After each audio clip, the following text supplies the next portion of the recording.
Hi friends, ఎలా ఉన్నారండి? బాగున్నారా? నేను కూడా బాగున్నాను. చూడండి, ఈ మాల చూస్తే మీకు ఏమనిపిస్తుందో కానీ నాకైతే గజమాల గుర్తొస్తుంది.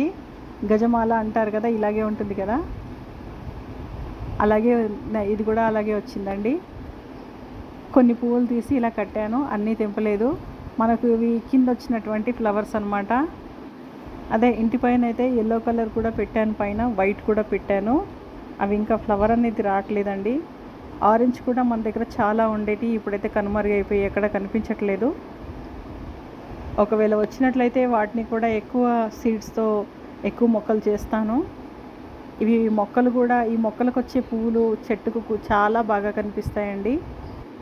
వీటిని కొన్ని చోట్ల రుద్రాక్ష ఫ్లవర్స్ అంటారు, చంద్రకాంత ఫ్లవర్స్ అంటారు. ఒక్కో చోట ఒక్కో పేరుందనమాట. నా దగ్గర ఆల్మోస్ట్ అన్ని కలర్స్ ఉన్నాయి దీంట్లో, కానీ ఇవే ఎక్కువ ఉన్నాయి అన్నమాట.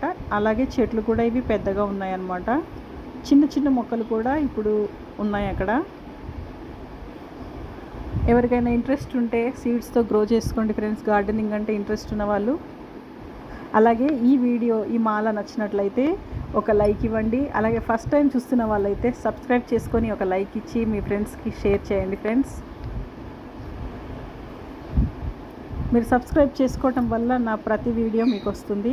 నేను చేసే ప్రతి వీడియో గార్డెనింగ్కి సంబంధించినవి ఉంటాయి. అలాగే నేను పెంచినటువంటి పక్షులకు సంబంధించిన వీడియోస్ కూడా ఉన్నాయి, చూడండి.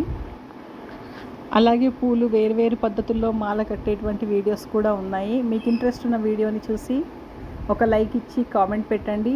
గార్డెనింగ్ అంటే ఇష్టం ఉన్న వాళ్ళు కూడా కామెంట్లో నాతో చెప్పండి.